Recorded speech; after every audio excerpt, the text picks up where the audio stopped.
Welcome back, everyone, to Red Spotlight Entertainment. I'm Alexis, and I'm joined by David Francisco and Alexis Moreno for another one of our audio commentary reaction movie watch along, whatever you want to call it. Okay, two of us have already seen it.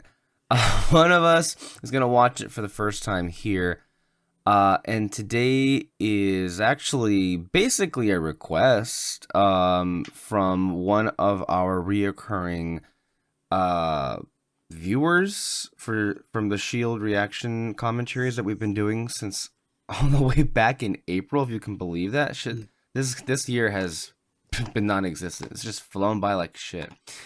And they were interested in Puss in Boots. And we were like, well, why the hell not? So today we're going to watch Puss in Boots: The Last Wish, a film that literally nobody saw coming, nobody was interested in. It kind of just happened, and it caught people by surprise. And I'm sure that when expectations are pretty much non-existent, it kind of really creates the really good conditions for a surprise hit, as it was. It was a critical hit, and it was a box office hit. And people love that movie. It's only 2 years old, which, I don't know. Ever since COVID, years have felt not the same. A lot of things have been not the same since COVID. And years themselves have felt, I don't know, it's felt decades. It felt like COVID was decades ago. It's almost today half a decade ago. Well, it is half a decade ago, to be sure. So it is a long time. Thank you, Alexis, for that. I literally had a conversation with kids today about, do you remember what COVID was? As if it was like a decades old thing. I mean, they were babies, so yeah, they were in kindergarten. So what they remember, is not what we remember, obviously. But the point of their being is, while Puss in Boots came out 2 years ago, at this point it feels like it came out 5 years ago. And look, there was a first film. It does not matter if you've seen the first film. I've seen the first film. Ask me what happens, I don't know. Because I saw it when it came out in 2011 or whatever it came out. And it was so unremarkable that people forgot about it completely. I mean, if the 2011 film was a hit by any means, it would not have taken 11 years for a sequel to happen. It's very standalone. You know the character already from the Shrek films. I think all of us, as most people do, love the Shrek movies. And I mean, I remember watching Shrek 2 in theaters for the first time, and it was just like, oh my God, it's one of the best movies ever. And here we are, literally 20 years later, when Shrek 2 came out in 2020. Like, we're here in 2024. Shrek 2 came out 2004. How's that for being old? And it's still kind of honestly has not really aged today. Like Shrek 2, whenever you think about Shrek 2, it's just like, wow, what a perfect movie. And like when you think about DreamWorks as an animation studio, there are plenty of films that come to mind, but so few that come to mind that rival Shrek 2. I'm still not sure if Puss in Boots rivals it. I think it's great. I think maybe it's gonna take a couple more rewatches. But I'll just say that when I watched the film initially, I was like, wow. Wow. Oh, okay. It's actually, and I had not, and God help me if I can even tell you, what the previous DreamWorks film I saw in theaters was before Puss in Boots. I had skipped so many just out of complete lack of interest. No troll movies for me. No, I love the troll movies. I didn't see them. I'm not saying they're bad. They never caught my attention. The troll movies, Captain Underpants, Boss Baby movies. It must have been How to Train Your Dragon 3 was the one I saw last in theaters, which was in 2019. Yeah, I think that's the same. Because I think that was a series that I was already invested in. And then beforehand was maybe Kung Fu Panda 3. And there has since been a Kung Fu Panda 4, of which I hadn't even seen. I did watch Kung Fu Panda 4 in theaters. Never mind. You did see it. Well, I mean, no, but that came out after. Oh, that's Puss in right. Boots. I meant like before, because with Puss in Boots, not only did you see Kung Fu Panda 4, but hey, Wild Robot, that's also DreamWorks, so which that might be one we might want to do a reaction to someday. You know, just No. putting it out there. I can't handle that movie. Such a good movie. So I mean, and obviously I think Wild Robot is like, hey, to have that come out so shortly after Puss in Boots, it makes you wonder, look, we've been saying this for many years now, since 2018, that Into the Spider-Verse has like really changed the realm of animation. It's too bad that that's also involved a lot of the animators themselves being screwed over every which way by your Bob Igers or your David Zaslavs. That's a different story, obviously. For right now, the animation styles that have really been ushered in thanks to Into the Spider-Verse has been nothing short of like revolutionary. In many ways, I feel like ever since Into the Spider-Verse, we're kind of in a renaissance now of just like these really beautiful, gorgeous animated movies that are also, by the way, bringing it when it comes to story and character and emotional heart. There have been plenty of films that are kind of, and they don't really belong to any one studio. It's kind of just like an overall, just like appeal. You think of your Mitchells and the Machines. You think of, obviously, with even Pixar, Luca or Turning Red. The Spider-Verse movies, obviously. Wild Robot. I'm sure I'm forgetting a couple already at this point because there've been so many that I've just like lost count. In these last couple of years that are Teenage Mutant Ninja Turtles that came out last year is also in that same vein. I just think it's just damn near beautiful now that we're getting animated films and animation studios themselves are experimenting with the look and the style of these films and realizing that they can be so much more than we previously thought that they could be.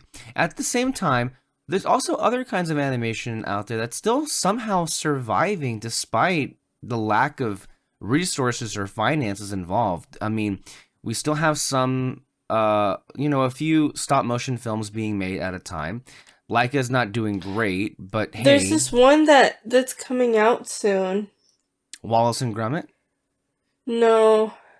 It's about a snail. Yes, it's one of the contenders for animation this year at the Academy Awards, and it probably will be a nominated movie. Something snail, but that's one that to keep an eye on. And then of course, David, you have a comment? The studio that made Wallace and Gromit, they actually just announced that they're going to be making a Pokemon movie. So we have that. You're kidding. Yeah. You're kidding. Okay, that's something to look forward to for sure. Maybe not a movie. I just know there's like some project going on. Well, it could something be a movie. related. I mean, yeah, either way though. Stop motion animation is something that we shouldn't like ever forget about because obviously the Pinocchio movie that came out 2 years ago was gorgeous, obviously. Mm-hmm. But I also recently got the chance for the first time in my life to ever see Nightmare Before Christmas on the big screen. Not that I've never seen it before. I've seen it before many times. I was about But I mean, to for say. the first time in the theatrical experience. Mm-hmm. Don't. I've seen. Come on, it's hard to avoid that movie, obviously. So I've seen it many times. But I wanted to see it actually for the first time in a theater, and oh my god, does it look like as good, if not better, than most of the crap that's made today. And that was like a 30-plus-year-old movie. And by the way, I recently had the chance. I guess I didn't say this formally. I was at Disney a few weeks ago, and I had the chance to do Haunted Mansion Holiday again. I don't know. I think I kind of prefer it that way over the original. I'm gonna be honest with you. Was that your first time? No, I did it before, but this is the first time doing it with a reinvigorated passion for Nightmare Before Christmas. It hits differently when you're much more into something, obviously. And I liked it before, but because of my occupation, and I have to see it literally every year, and that's the one thing we play every Halloween, it's like, the more times you watch it, the more you're like, you know what, this is actually kind of fucking great. Like, and even more than that, like, it gets better every time you watch it. Similarly, of course, there's also been, 2D animation has not gone away entirely. In the 2010s, it was pretty bleak.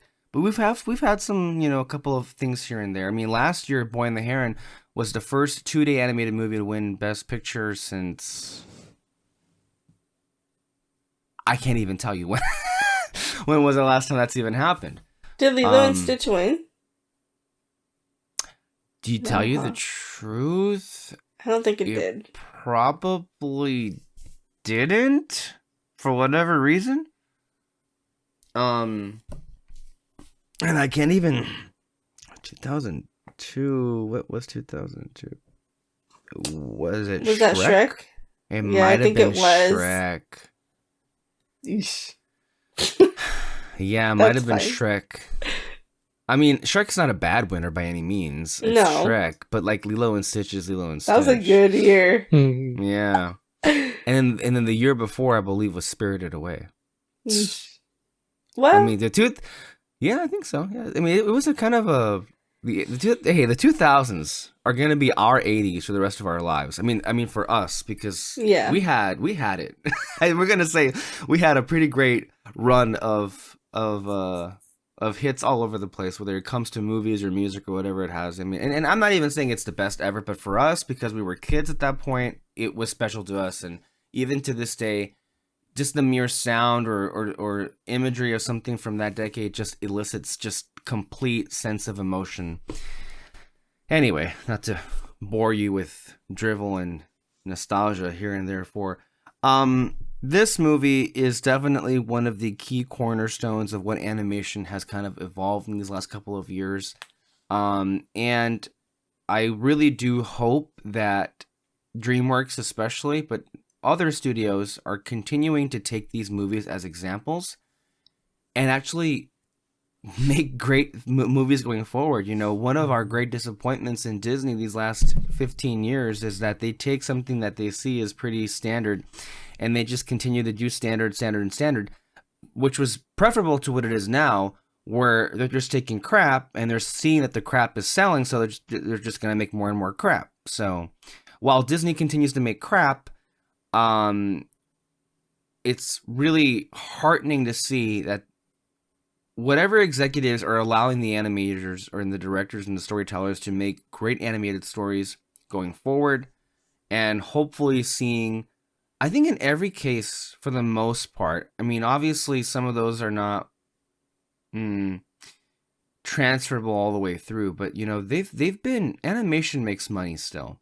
And I think for the most part, they've been Moana just had the biggest Thanksgiving opening. Yeah, but I'm not counting trash in this conversation. And I'm not counting pieces of shit garbage TV shows that pretend to be films. They're not in this conversation, okay? And I'm sure as hell I'm not including Disney, who is not in the least bit interested in improving or telling a good story if it hit them in the goddamn head. Sorry if I feel a little bit like angry about that, but I'm not going to call that a film. We're not going to acknowledge its presence. It made money. People are terrible. It's just a goddamn babysitting movie. And if you wanted to watch Moana, Disney Plus is right there. Don't even mention Moana. Sorry, I'm just not. You hit a nerve, obviously, on that one. But I know you were trying to back up what I was saying. That yes, animation still makes money, but in some cases it makes money for the wrong reasons. I was trying to champion the films that actually are trying to be good, not the ones that are trying to grab your money. And there's a big difference between the two.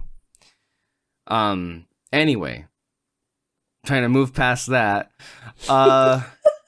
Alexis, I know David's already said it, or maybe he hasn't. I don't know. Maybe no, that he got hasn't. deleted. He's that got tried. deleted. We were trying to record this so many goddamn times. All right, Alexis, what is the reason you never got around to this movie? And by the way, don't take that as a slight against you, because every person has a reason for, you know, missing out on things. Did it just did not appeal to you? You were busy at the time. It just didn't happen. Were you uninterested? What happened? Well, when David went... Explain yourself. How could you miss this? I'm kidding, obviously. When David went, I wasn't there. I wasn't invited. I'm just kidding. Where were you? But where is she all the time? I just though? never She's always so did. hard to keep track of. It's like that's a good question to ask her. It's like, where is she? I mean, in one moment she can be in this continent, and the next, who the hell knows where she could be? She's I mean, and hey, that's not really an exaggeration. I think the point is nobody really remembers where you were in Exactly. January of 2023, technically. I don't know where I was, but what was I gonna say? It just didn't happen, and Yeah. I mean, even how we were saying, I've been trying to watch this movie, it just doesn't happen. But I'm excited. I mean, everybody has like I haven't heard one person say a bad thing about this movie, so I'm excited. And David, you had no intention of watching Puss in Boots, but it just ended up being that you were asked to come along with family. Yes, do this quickly because it kept getting interrupted. Basically, parents, friends came over. Their kids wanted to go to movies, and they asked me to drive them. And I went, sure. And they wanted to see Puss in Boots, which, I was interested from the trailers because the animation looked really, really cool. But I really don't think I would have gone if it wasn't for them. So, yeah, we went there. I think we were like a few minutes late, but other than that, I managed to watch it because of them. And then afterwards, we were just like, that was really good. Like, what the heck? So, yeah. Yeah. See, that's something people say when they're used to animated films, just doing the bare minimum. That should tell you something, shouldn't it? Mm. Like, oh my god, a movie had the audacity to be good.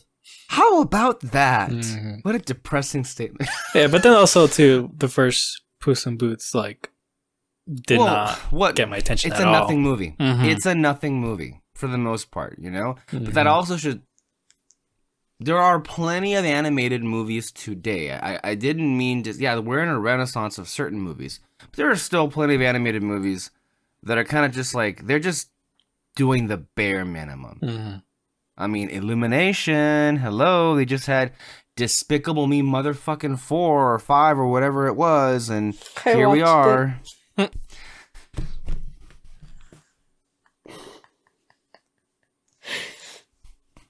And for this, we waited weeks for you to come on here?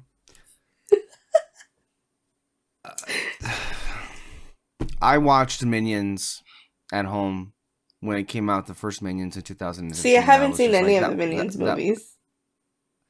See, I've only seen Despicable Me 1 and 2, and I enjoyed those. Mhm. Moderately. Minions was terrible, and that was the last I ever attempted to watch any of that franchise. Okay. I haven't seen the second one or third. I think I saw the second one. You know what? Okay, so they used to play it at my old job, but like I didn't pay attention. Yeah, the So people who you it used to doesn't work count. with probably need to be I mean, it was a some... kid's place, so it was like we just had to choose movies all the time. But that yes, you do, but it really isn't your fault, right? I was gonna say that there should be a subpoena issued to the people who worked with you because they were playing the worst animated movies ever made, like that and The Good Dinosaur on repeat. That should be a crime against they used some to play kind The of Good law. Dinosaur. And Good I'm just like, time. of all the goddamn animated movies out there, that's the one you're going to play. Oh, do you see how worked up I'm getting? Look what I have in my hand. Like, I'm just... They did also play Luca all the time. They loved Luca. And see, why don't you mention that more often? Mention that instead of The Good I Dinosaur. did. Whenever we talk about it, I say, "Oh yeah, they play it all the time at work." Okay. And I'm always the beginning always gets me, like the song. I'm like, "What movie is this? Like, what are you playing?"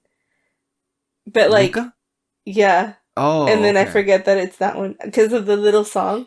Yes. It's yeah, that makes sense. Okay. There's plenty more to say, and we will say it as we watch this movie. So let's just go ahead and get into it because we want to be awake for the whole thing.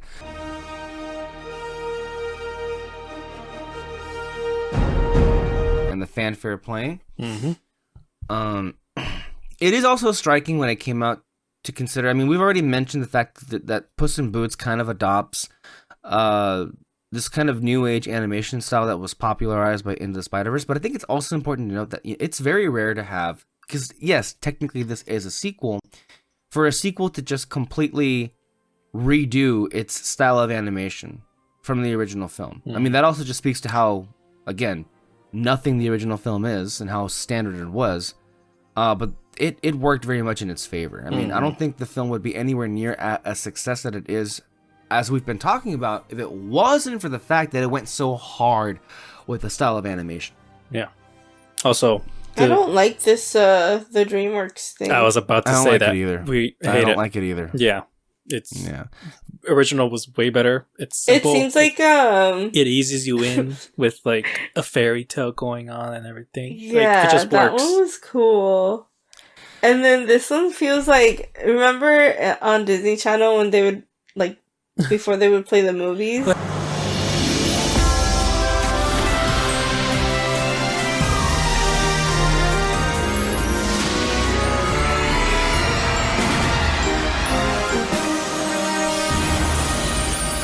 That's literally what it feels like.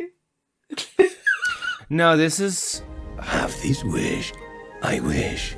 Tonight. It's moments like this that really disgusts me that I used to like the MCU. Because just like, look, if the MCU has just touched everything. Like, this is just a Marvel Studios opening logo. And it's just corporate synergy. And it's capitalism. And it's just like... You take something that was so, like, kind of wholesome, and you ruin it. Which is kind of the trend this year, isn't it? And the legend of a single wish locked away in the star, waiting to be granted.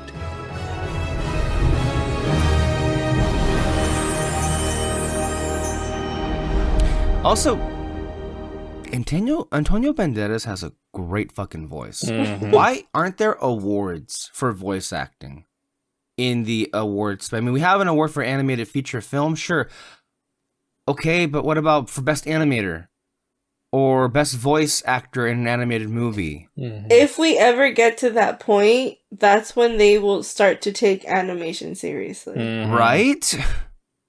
Like, I know we have the Annie Awards, but that's just a whole award show just for animation. We need the other people to start having more categories for animation. People of Córdoba, It's Del Mar. people of Del Mar, accept this golden gift from Puss himself. Nah, I couldn't possibly.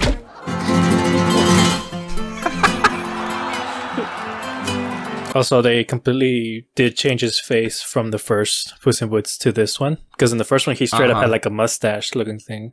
But in this one... Oh, yeah, huh? And I don't think he even had whiskers in the first one. I could be wrong with that. Maybe they were shorter, but this one, like, they very much just made him look like a regular cat.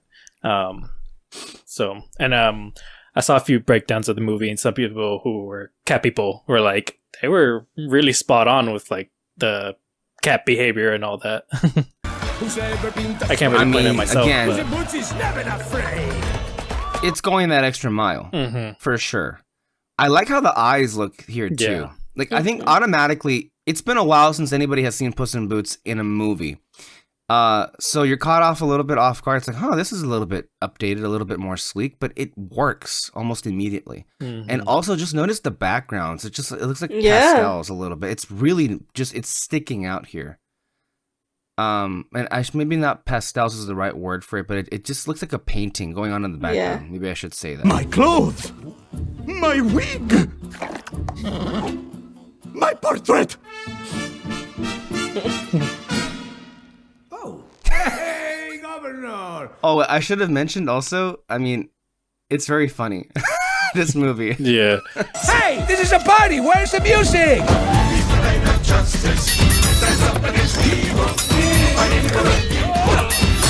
And the camera angles that I don't know how this stuff always blows my mind. Is how do you animate a camera movement in an animated movie? That's I know. crazy. Yeah. And that few seconds where it was just one shot, like that's almost impossible to Amazing. even think what they went through.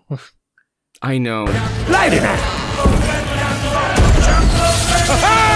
I mean, look that. God damn. It's so.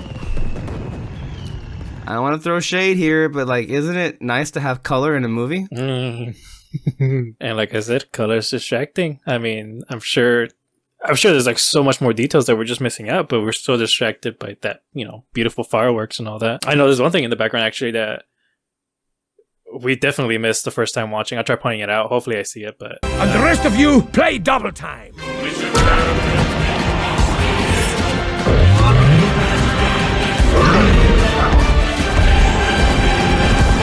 I also love the fact that animations are playing with frame rates. Oh yeah, that I too. love that so Ooh. much. I love that detail in Spider-Verse. And then this one here, the Giant's clearly like lower frame rate than Puss. Right.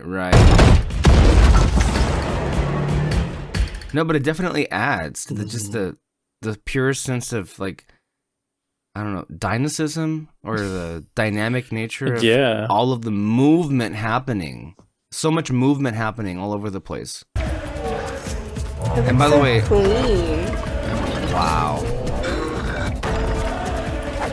Like, what was that shot? That was Right? insane. It's like, and automatically we're like, I don't know how many minutes in, and like, wow, this movie's going hard. Yes. What do you know? A little effort in a movie goes a long way.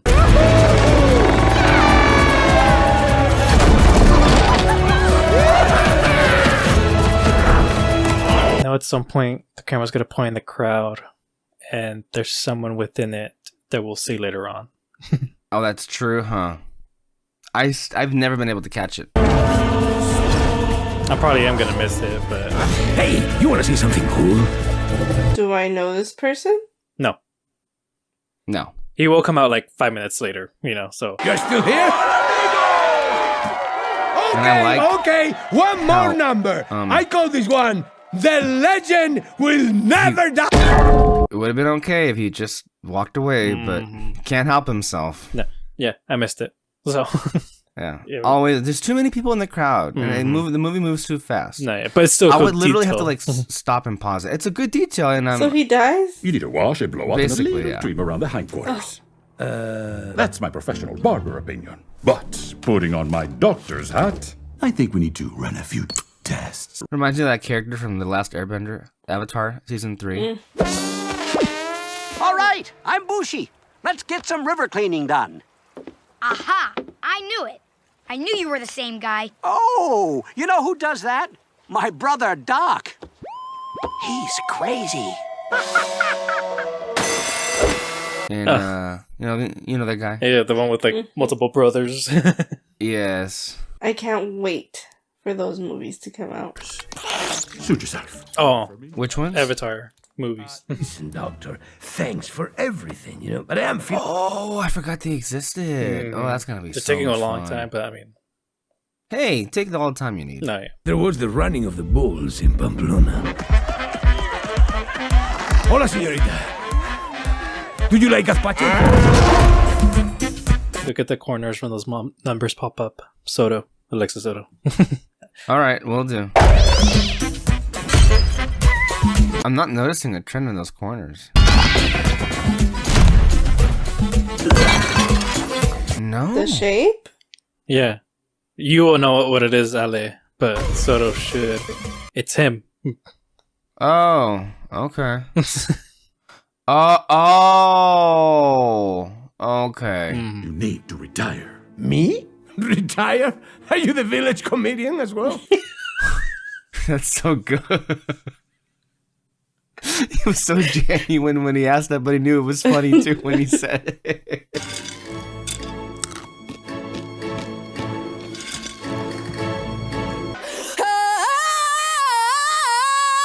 Hey. Not Okay. Alphaba. Hey! I forgot that was there. Didn't even know it was there. Interesting timing. Yeah. No.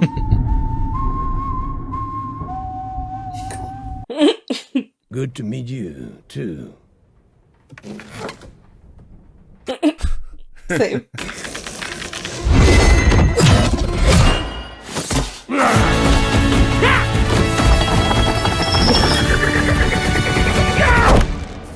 Also, the score is great. It's not mentioned, but The score is really good. Oh god, that drop of blood looks amazing.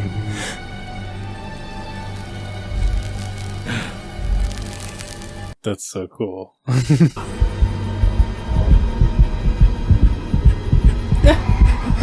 What's the matter? Lives flashing before your eyes? So, in case there's any, I guess, question, this does take place after the Shrek movies. Mm-hmm.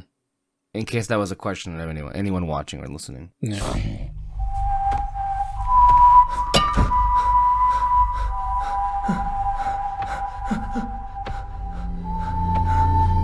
That's crazy. Yeah. Corre, corre, gatito. Who voices him? I don't recognize the think actor, but Brazilian actor, it looks like. His name is Wagner Moura. he was in Civil War, apparently. Narcos. Alex Garland Civil War, not Captain America Civil War. Yeah, I should. Yeah, should have been more clear about that. My bad. I know, I was like... He's a Brazilian actor. Cuando todo era tan perfecto, ¿por qué te vas? Yeah, I thought I recognized him. Oh, at least like I thought I would recognize him, or he was somewhat recognizable. My gosh, but he's great. Great introduction to this villain. No sé concebirlo. God, that fur is amazing. Look how good that fur looks. There are no words to express such a loss. Thank you. Okay. I like how he reacts like a cat being sprayed with water. Desperate land! Why is he staring at him? You got the scent? Goldilocks. These are too small, I gotta tell and you, these are too big. you got it about like a minute more before I got it. You When I what? first watched it. It took Really? me a minute to realize that this was this until they literally said it on the Oh, screen. Yeah, it was like that's Goldilocks and the Three Bears. I was like, oh, that's right. It's very much in the spirit of Shrek. yeah, I forgot that. Well, when Alphabet came out, I was like, oh, that's right. It's All the fairy Yeah. tales. like... Yeah, I'm trying to eat here. I mean, meow, whatever. and it's done like I don't know if tasteful is the right word, but it's just like compared to what Disney would do with it, which the whole thing would just stop to say, "Hey, it's me from that movie, Yeah. You talk at the same time. No hablo inglés. ¿Hablas español? Yo también. Ah, ¿de dónde eres? ¿Te gustan las Me. fiestas? I don't speak Spanish either. That's literally me. I don't have a name or a home. Want to rub my belly? What's happening? I'm gonna be a therapy dog someday. What the hell are you talking about? I'm glad you asked. When people feel bad, they can rub my belly. Out with it, you old biddy, or I'll have your guts for I garters. thought she was about to call her a bitch. Star has one wish to grant. One wish. Think of what that could mean for us. Not Is anyone at this moment just realizing, kind of hilarious how this ended up being a better Wish movie than Wish? Jack Horner. No, not And I haven't seen Wish, but it's funny how no one likes that movie. Yeah. Yeah. Like no one talks about that movie ever. At Did least anybody people like even watch it? I mean, I did watch it, and like Oh, yeah, I forgot you watched it. and they were trying to do their own version of this animation, but it didn't. And and go also over well. a version of this story, right? Of the kind story, yeah. Not the same story, but it involved a wishing star, did it not? Because you're leaving? Yeah, it did evolve Okay. a wishing star. People about people wanting to grant having their wishes come true and all that. Also, Goldilocks is voiced by Florence Pugh, which how amazing she as a voice actress. It is. Oh my gosh. And also a coincidence also that the father bear is voiced by Ray Winstone, and they both co-starred in the very forgettable Black Widow movie. She's on the wing. Move! What are you waiting for? This was fun! No!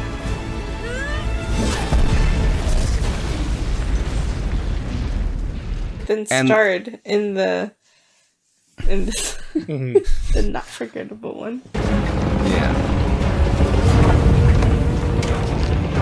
Oh, and the mom was Olivia Colman. Oh. Yeah, you notice Olivia Colman's in a lot of animated movies. What are you doing here? I brought you a sword. That's not a sword. That's a stick. He's so cute.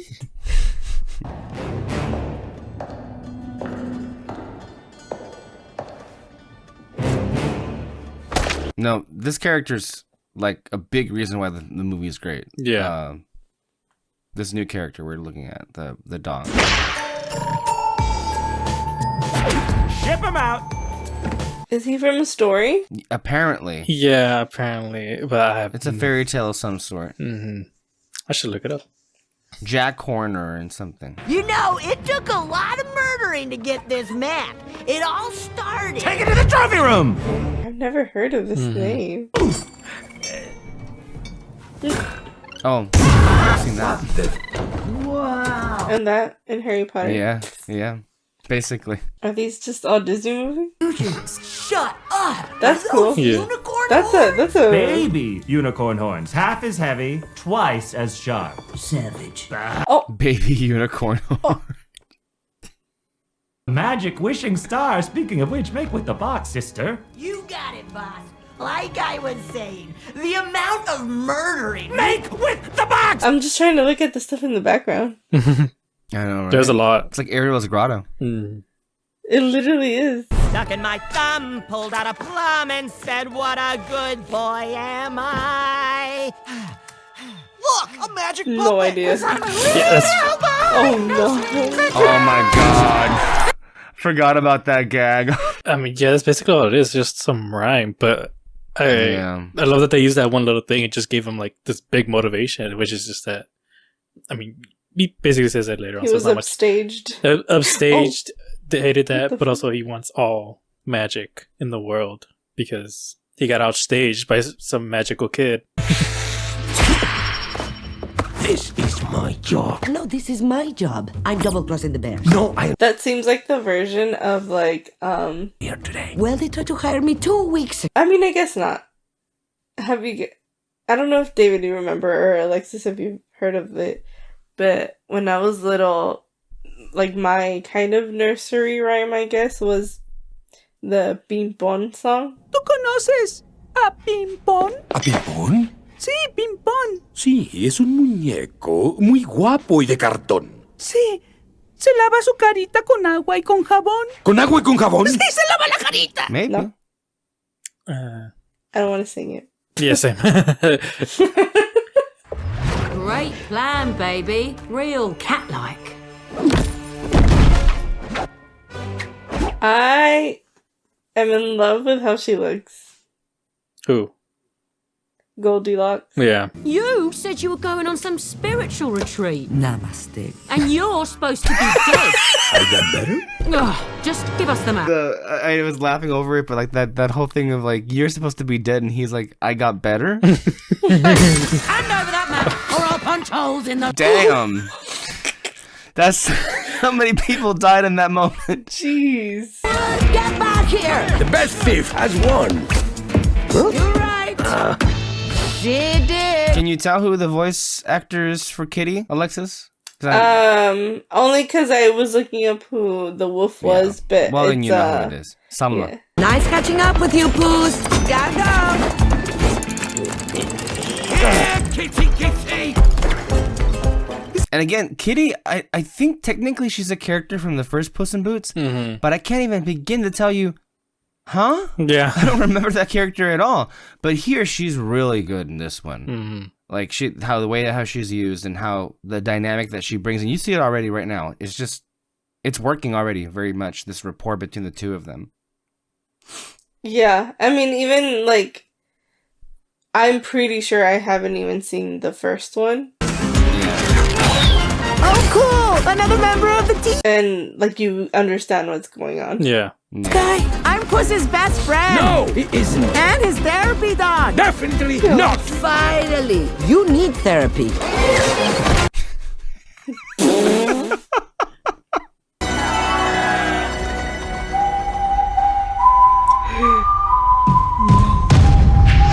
Is that who you were talking about that was in the crowd? Yeah, that was him. Yeah. He was in the crowd. And what I like is like so much has already happened at this point. The plot is already beginning to take shape. We had all these new players come in, and so much has happened that you almost forgot about him, and then he comes back in as like this chill down our spines. Yeah. Wait, did you notice the reference of the umbrella? No. Mary Poppins. And he's using the bag, Mary Poppins bag. Yeah. I mean, that's I saw basically the the same bag. sorcerer's hat. The sorcerer's hat. This. Yeah. That's crazy. There was like a bunch of references in that moment. I'll get you, my kitties, and your little dog. Well, this also is a reference right here. He's alphabet now. Yep. What? This is blank! We've been ripped off! Where is the... Oh, yeah, I knew. Me? Oh, I've been called all kinds of things. Dog, bad dog, stupid dog. Hey, you there, get out! Leave it! Drop it! Big rat, small pig, rat face, butt nugget, for brain.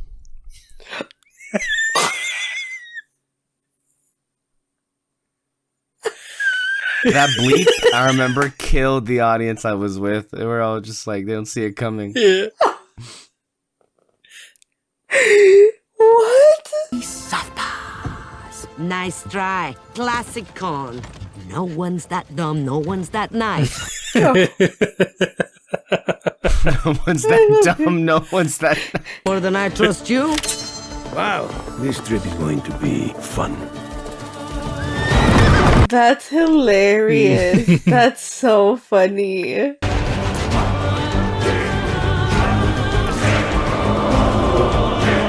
Dude, this guy kills me.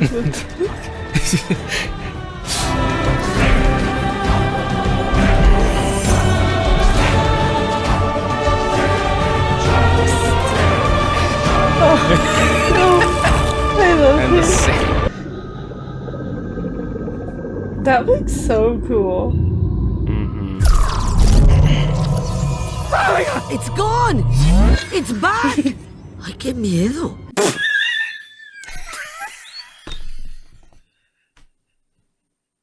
It's gone.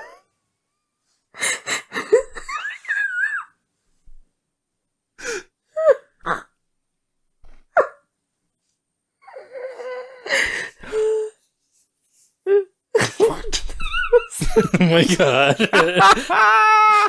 Stupid. We must go through the Valley of Incineration. Over Undertaker Reach. Through the Cave of Lost Souls? Really? What? Swamp of infinite sorrows? Mountains of misery? The abyss of eternal loneliness? And then his is gonna be like Yeah. nice. I don't even have a wish. But can I try it?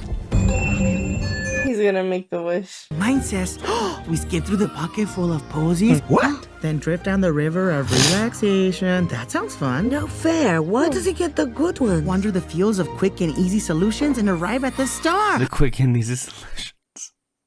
You know that suit Jack Horner wears? Yeah. I'm gonna have one of them. Yeah. Only mine will be purpler.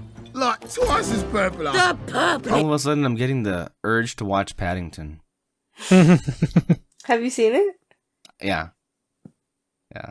I think you need to see it. We Yeah. haven't seen it. I know, I haven't That's seen the them. I thing. suggested it for this month, but you know, we said we did this one, which I mean, still good pick, but I'm down. Mhm. I'm gonna have a couple of days where I'm just like doing nothing. So You know, I think all you have to do is stop and smell the roses. Seriously? I love him. yeah. We like to play hide and seek, and I was always it. Pick on the little guy, am I right? They try putting me in a packing crate, a dumpster. No matter how hard they try, I'd always find them. So one day, they get creative and they put me in a sock with a rock in it and then throw me in a river. I gnawed a hole in the sock and I swam to the surface. Never found them or my litter mate, so I guess I'm still it. Wow. I'm gonna chop the heck out of this ficus Laurent! There we go!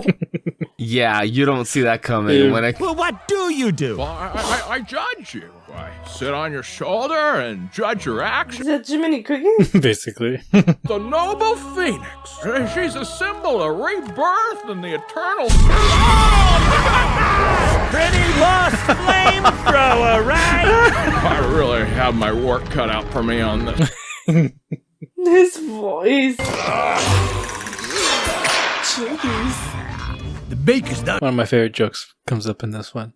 This scene. You're not gonna shoot a puppy, are you, Jack? Yeah, In the face. Why? It's just... Give us yeah, in the face. Why?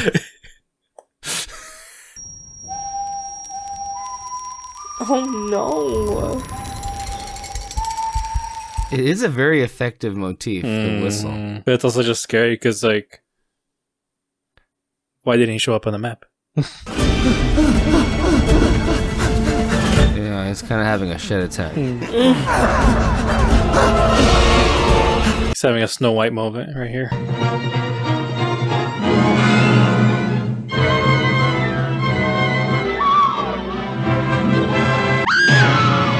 Just...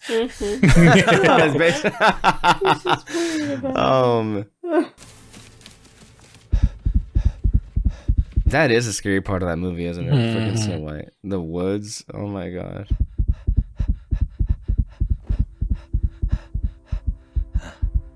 I literally, ew, this is the worst movie to watch when I just lost 2 dogs. It probably was, huh? You should have mentioned that, because then we could have just put this away for later. What's going on with you, Puss? People love this scene. Man, just like the amount of people that just kept breaking this moment down about, you know, people dealing with anxiety and all that. Well, it's okay. And I just love it. No, it's a great depiction of it because that's exactly what it is. It's exactly what it feels like, you know? I think when we were coming of age as kids, there was really nothing you could point to that could really visualize what anxiety is, even though we all felt it. Mm-hmm. And it's especially powerful when you think about the idea that kids today know what it is, and they know what it looks like because of a popular movie like this to show it, and then also how to be able to calm yourself down from Just it. one bad heist. Santa Coloma wasn't a heist, Perrito. It was a church. And just, I mean, even like the validation of having like service animals, you know? Yes, yeah. Like, I hate when, like, especially if they have like the vest on and people are just like, oh, like, that's ridiculous. I'm like, dude, shit it. We'll get it back. We've been in worse pickles. But who told you the name? Who told you that? Not a big-time crime syndicate, love. A Was that the big-time whistle? crime family. Isn't that right, Goldie? Oh, there is a whistle going on, but I don't think that's... In the music, but not the whistle. Oh. Well, that's a load of rubbish. What's that supposed to mean? Right in front of us. It looks like our cabin back home. Nostalgia something, right? Nostalgia Pines. Or Nostalgic Pines, I think. The name. Oh, that was your favourite book. You used to stare at it for hours. Wasn't there something here, Soto, about like the first word on the books? Or... Oh, I can't remember. It's like something in the book basically tells you like everything you have is right here or something like that. Something like that. Too hard. Well, something right in front of you. Didn't they just say it a few minutes ago? But like in the book specifically though, like it just basically tells you the answer. I didn't catch it if it was. No, I couldn't see it either. Maybe it's in a different part. But so what I was trying to see is this incredible detail that I cannot believe was even caught. But it wasn't the first word. It's the first letter of each line spelling out, "You already have it." Which, again, don't know how anyone caught that the first time, but it's awesome. So, yeah, that was what I was trying to catch. But The day when our world became just right. That's so cute. Right? I read, I don't know if like anybody thought of this before, but somebody kind of pinpointed a thing about the Goldilocks story where like the reason why like the was it like the baby bear stuff that was just right for her? I believe you had cold feet. I have no idea what you're talking about. No, or was it the mama bear stuff? No, I think it was the kid bear that was all like right for her. About that day. Was because they fed the baby first. And then the mama bears was last because she would feed herself last. That was the first time I ever felt fear. So Typical. I ran. Yeah. No, it would have to be feeding the dad first. Yeah, because, that's why I'm like, which one was it first? It was something like that. Yeah, where, like, it would be they the kinda dad pointed first out because that, his like, was the hottest. By the time it gets to the kid, it'd be warm enough. But by the time it gets to the mom, yeah, it would get cold. It's too cold. You don't seem like that guy anymore. Everything okay up there?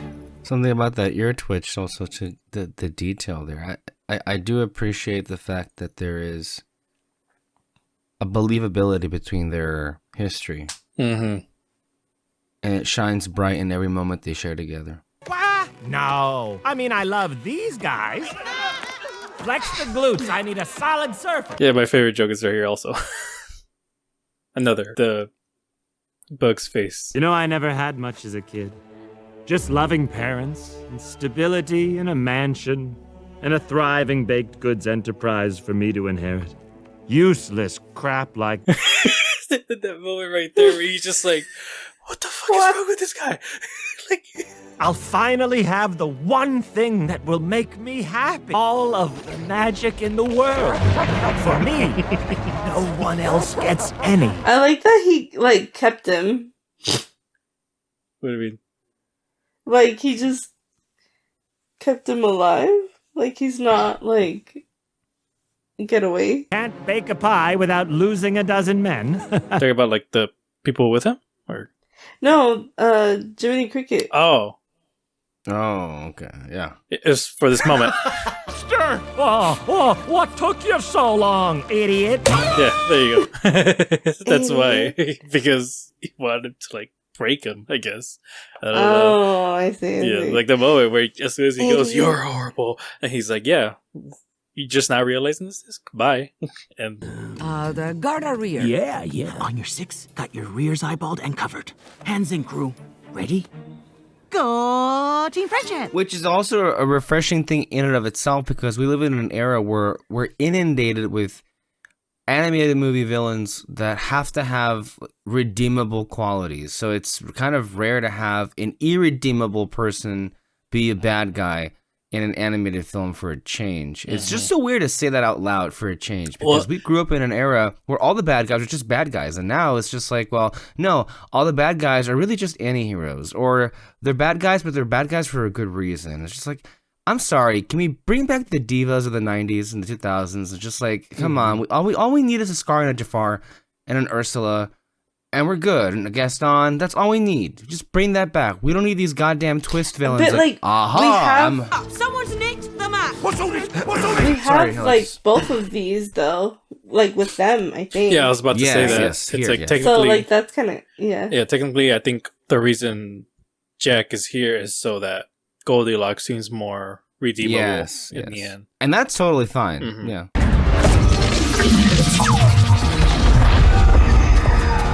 Oh no! They got Perrito! Don't worry, we can track them with this. Wait, stop!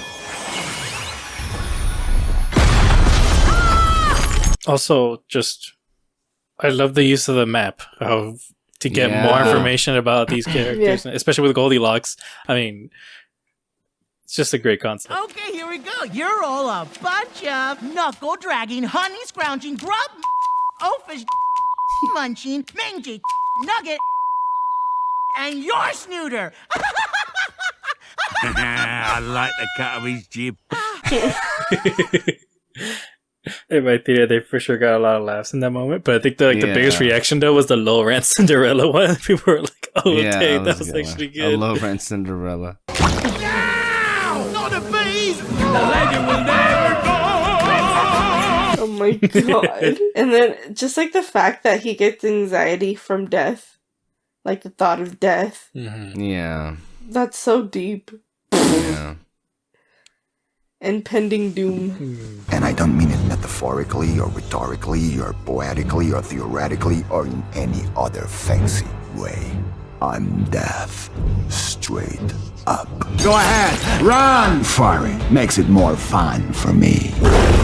He's so cool. He's so good, man. He's so Wait, every bit of that. You knew he was death, right? Or yes. Okay, I thought I mean it's obvious. No, yeah, I thought when you obvious what it mentioned is. like the last part, that you just kind of like, oh yeah, I thought that it's always just death that he was afraid of and all that. I don't know. I just didn't think he actually put it together that he was death. Oh, and then when I mentioned the corners of the numbers, like a drawing of him is in that. So yes. And whether you think we're your family or not, if this is something that will make you happy, we'll get you that wish. Come on, boys. It's so weird hearing those words come out of Olivia Colman's mouth. You think about the Queen. I still can't compete with your one true love. Go on. Get your lives back. Just keep them out of mine. Damn. Grab me! Out of my way! Don't got it! That's mine! see again, one shot. It just how. That's why I'm just kind of like, what? You know? Huh? What is that? God, the look of fear in his face. Pick it up. Go on, pick it up. Oh no, he literally looks psychotic. This is gonna be fun.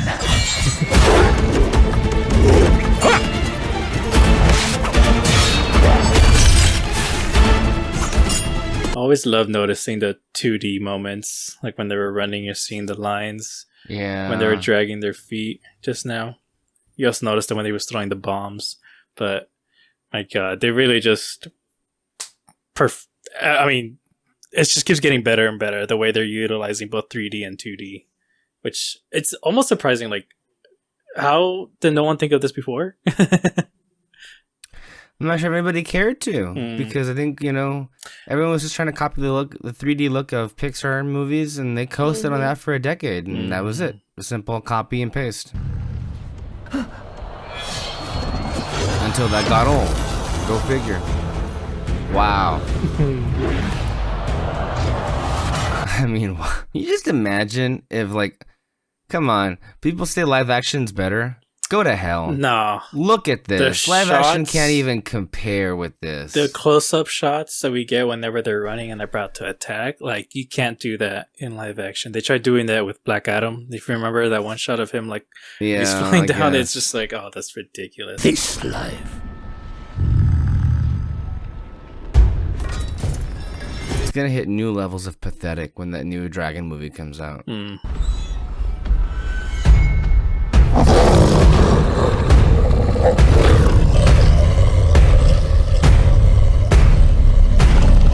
I mean, even if this is live action, like, you're not gonna get that intense look. I love the motivations in every character here. Like, wow. Yeah. I mean, Goldie's, like, it's pretty obvious, you know, she wanted a family, but then realized she was always had it and all that. Jack Horner's, I just love the idea. Just, I want magic. I want all the magic, and I want it for myself. It's so funny. But Death was, like, the most interesting, that he hated the fact that Puss just did not treat life well at all. And then when he finally stands up to death and all that, he becomes boring for him. It's like, gosh darn it. Like, they set this up so well.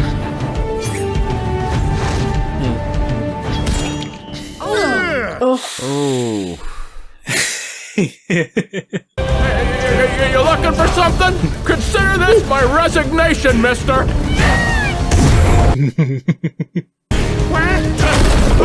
What did I do to deserve this? I mean, what specifically? Great Terminator reference right there. But I love that line from it right there. It's just like, it seems like, oh no, I know what I did to like lead up to this. I but... didn't even realize that was a goddamn Terminator reference to. Like, oh my god, you're right. Yeah. The whole. We make a wish. Kitty.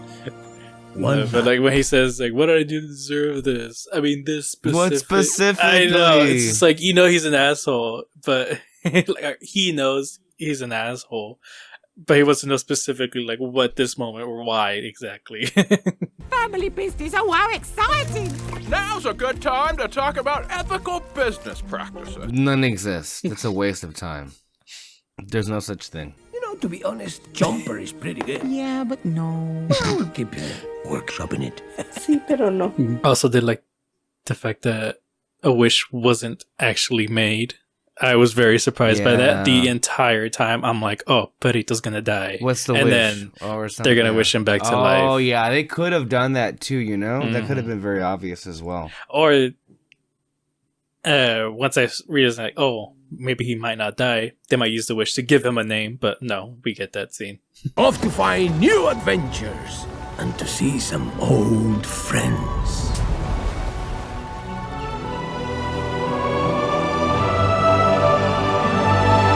Song. And the place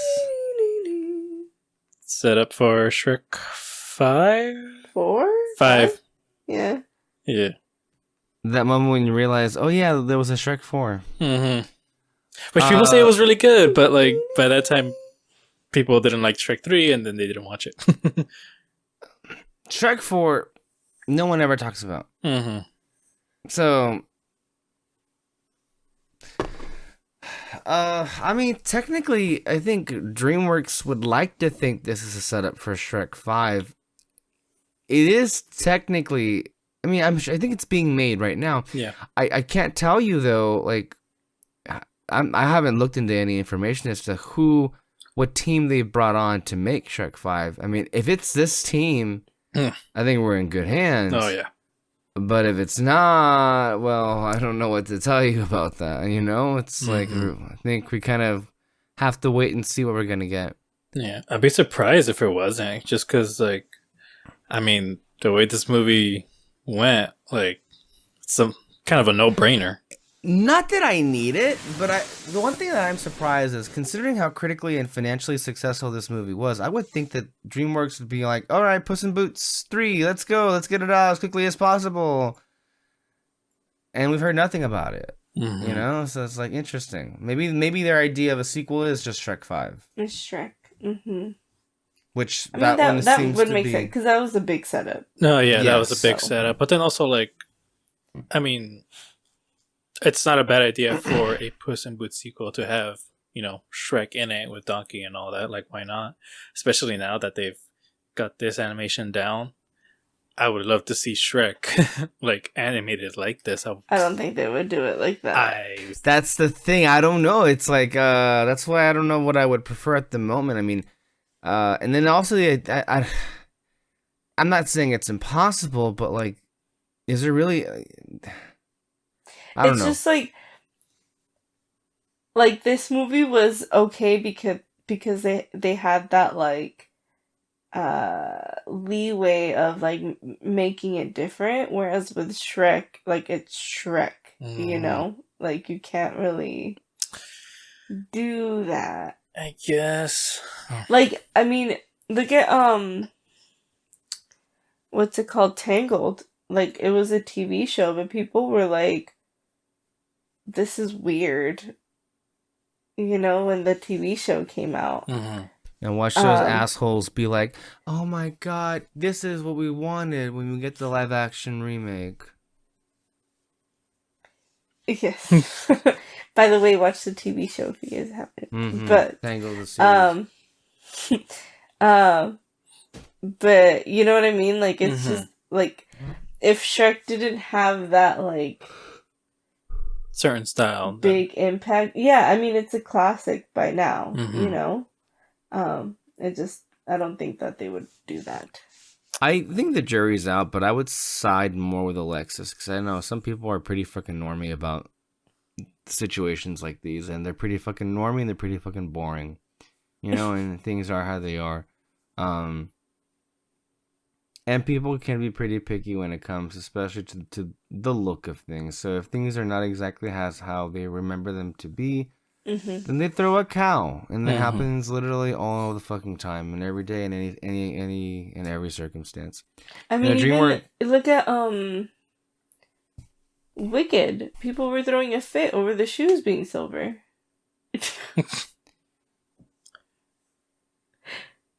True.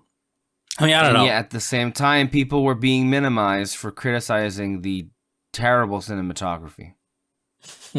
Of which, at this hour, has been nominated by the Critics' Choice Awards, which also reinforces what a joke of an organization they are.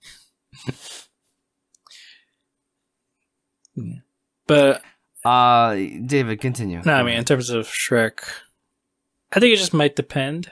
I think if they really want to go action-packed, like the way they did with Puss in Boots, I say go for this kind of style of animation. Because, I mean, there's some action in Shrek movies and all that, but like it wasn't too... I'm not going to argue, and no one here is going to argue against what you're saying. This is what they should do.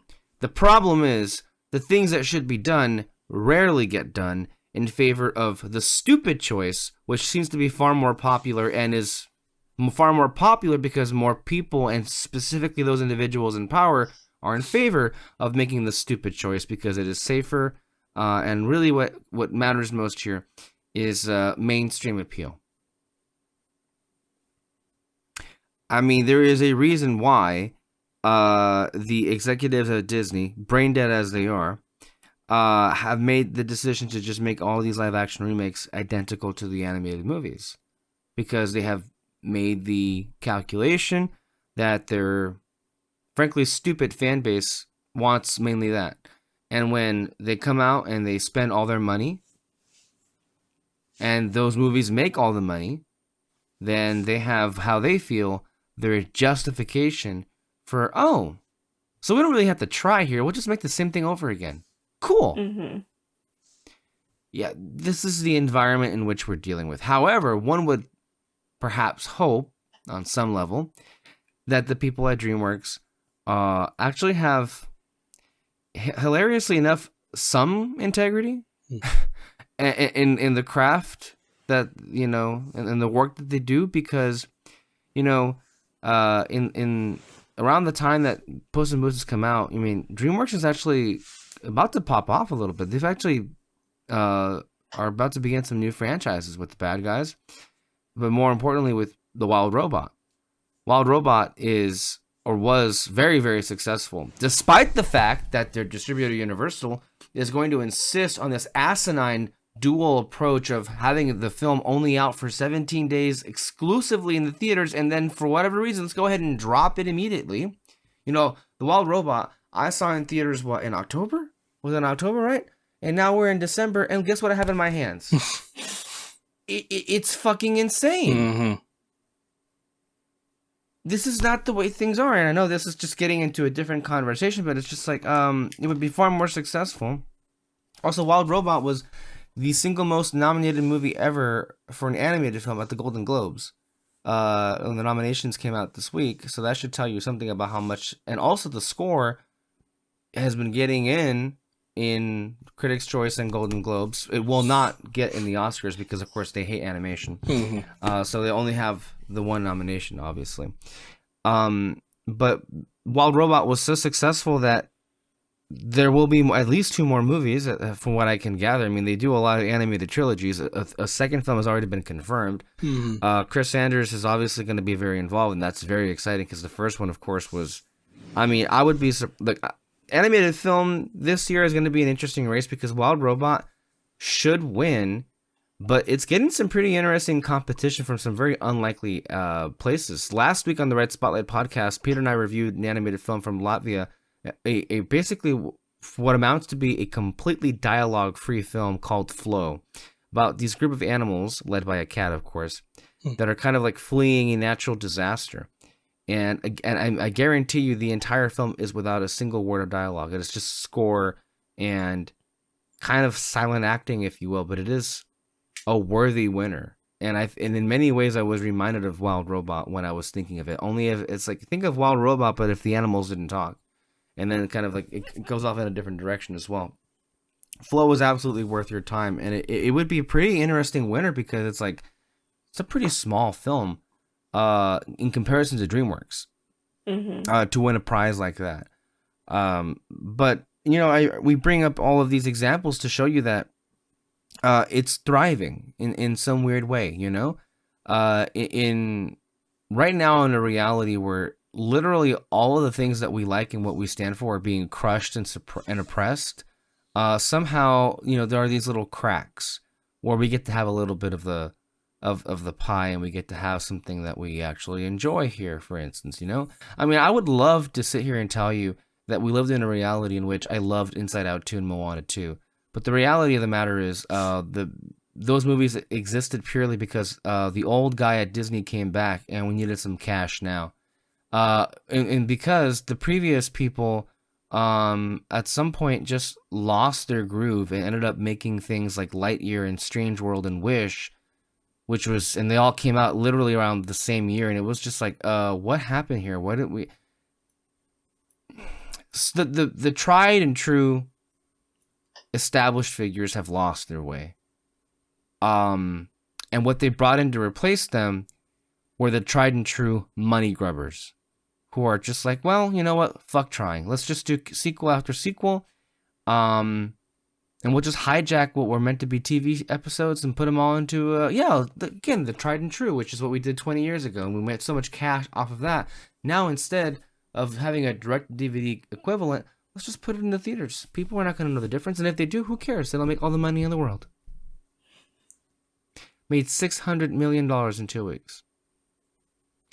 And I'm sorry, it is a complete bastardization. Moana is one of the best films they've made ever. In 60 plus animated films that they've made, Moana's one of the best. And I don't want to make this into a goddamn rant, but it's just like, oh yeah, let's just go ahead and continue this, but without any of the people involved that made it special in the first place. See, where's the sense in that? That's not even like what gets me. What gets me is like they outsourced the animation team. Yeah. Oh yeah. But the animation studio outsourced their animation team. But the reason why it was outsourced to begin with was not to see if they could get away with it. They did it because it was a TV show. But still, No. Even if it was like that's not an excuse. It's not an excuse whatsoever. Disney did it because they were thinking, well, we can't spend money animation on what is supposed to be a TV show, so let's just find something else where we can save a buck, because it was going to go to streaming, where streaming makes no money. That was the original intent. Then Bob Iger was like, you know what? We paid nothing for this, and it kind of looks almost as good, so why don't we do some tweaking around, and let's put it in the theater, and let's see if these idiots can tell a difference. And I feel really embarrassed for a lot of critics who actually went out of their way to say one of the good things about the movie was the animation. And I really wonder if they realized the tricks that Disney pulled to get this in theaters in the first place.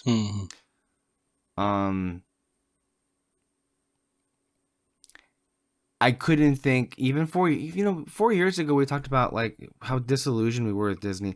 Now it's just gotten to a place of absolute disgust. Yeah. Just absolute disgust. That's pretty bad. Yeah. And it continues to get even worse. So that's why films like Puss in Boots: The Last Wish and studios who are trying to actually make good stories, and have the right kind of sensibilities to make good movies, they should be rewarded and they should be mentioned and talked about. It's just so depressing how Disney doesn't even have to try and they just stomp all over the competition. Yeah. This was such a downer of an ending. But I mean, to bring it back to Puss in Boots, I just feel like, look, its legacy is obviously, I mean, we're 2 years separated from it, but I really do feel that it made an impact and people remember it. And I spent a lot of time around kids because of where I work, and this is a film that is very fondly looked at and they love. And I recall what it felt like when this came out and how much people were like really into it. And of course, its intended audience is kids. Kids loved it. And we bring all of these issues with the industry up because there is no reason why most movies shouldn't be of this caliber. There's no reason for that. There's no reason why we live in a reality where it's just so many of the movies that exist, period, are not even trying anymore. Because the audience themselves don't even feel the need to have them try for them. And there's something fundamentally wrong with it.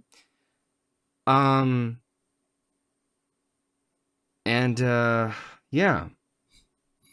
You know, a year ago, I kind of felt a little bit optimistic about where things could go because so many things were feeling that there was obviously this need for a change.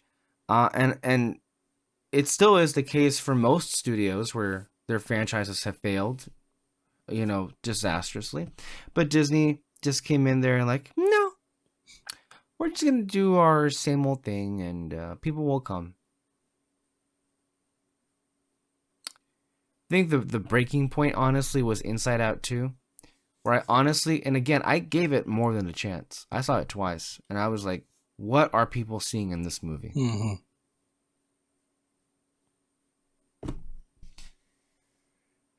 But as far as the future as Puss in Boots is concerned, I mean, I would hope that at least this team comes back for another movie at some point down the line. I'm sure it'll be very successful.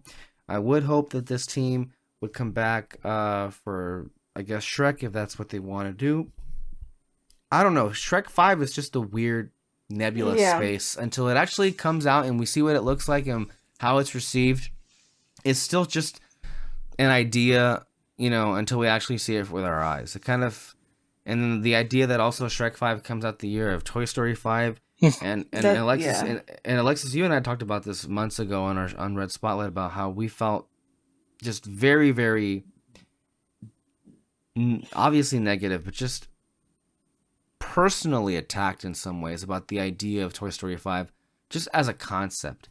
But then when you hear about the things that they're going to do with that movie, about this army of Buzz Lightyears, and it just screams like we've gone beyond the point of a natural ending and conclusion, and now we're just going to go ahead and just do directed Disney DVD sequel ideas and pass it off as if it was some kind of inspired thing. You know, it's... Oh, my God. Please, somebody stop me, because then I won't shut up. Somebody take it over. I can't. Hey. I want to vomit with this. I mean, your thoughts on that movie? I thought Oh, yeah, that's important, too.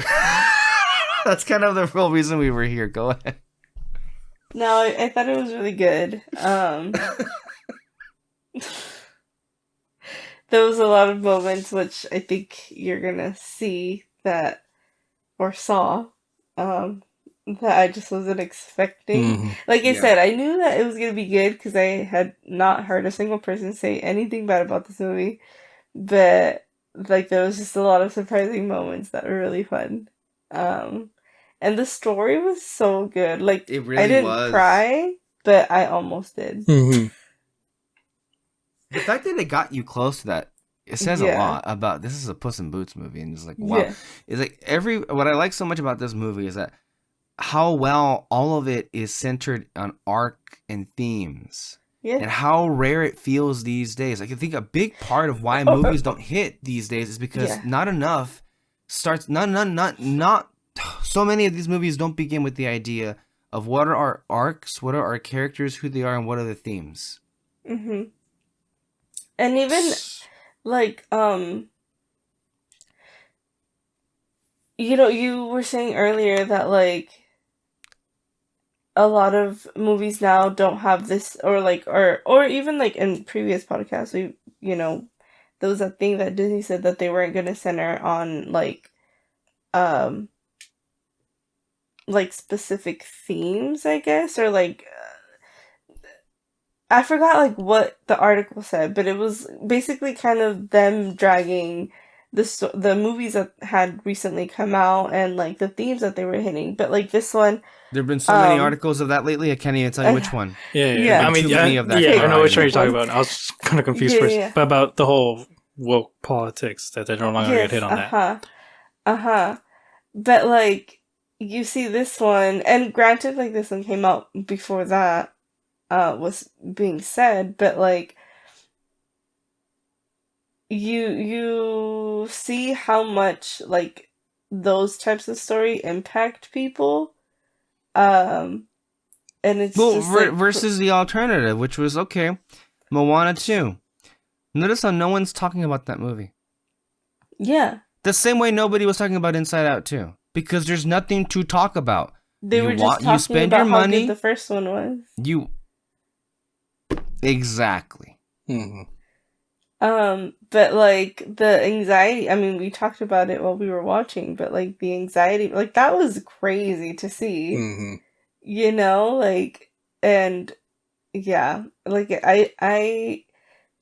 I've said it before, and you said it earlier, but like the fact that like even if we got them for a short time, who knows what the future holds or whatever, but like the fact that like kids today are able to like watch movies with these types of stories and see themselves and have these like tools to cope with like things that they're going through, like that's so cool. And like again, who would have thought that you would get this, Steven, in a Puss in Boots movie?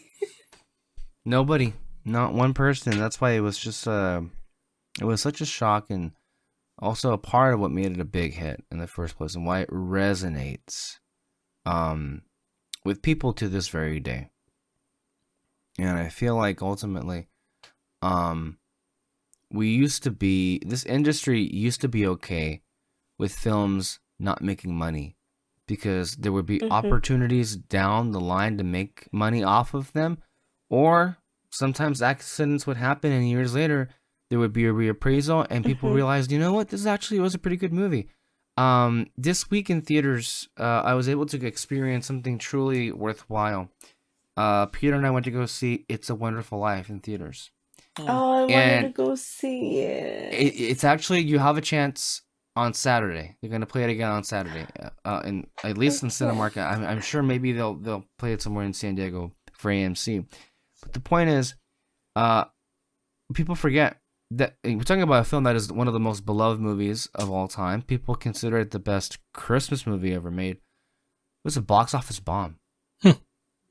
Audiences in the 1940s, at least in the initial time that it was released, before like, what is this sappy crap?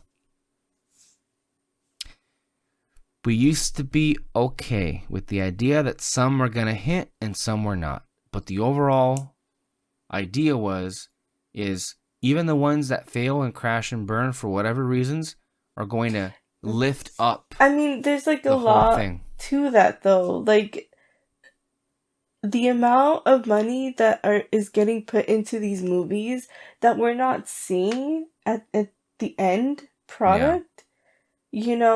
Of course, they're more focused on making money instantly. The amount of movies that have hit $1 billion in the last 10-15 years, of course every movie studio is gonna expect every movie to be like that. So it's just unfortunate that we've gotten to that point. I mean, not unfortunate because, it's cool that people, are willing to go and watch these movies and stuff. But like the expectation of making money and not just doing this for the sake of, putting art out there and stuff. Mhm. Like it's not there anymore. No.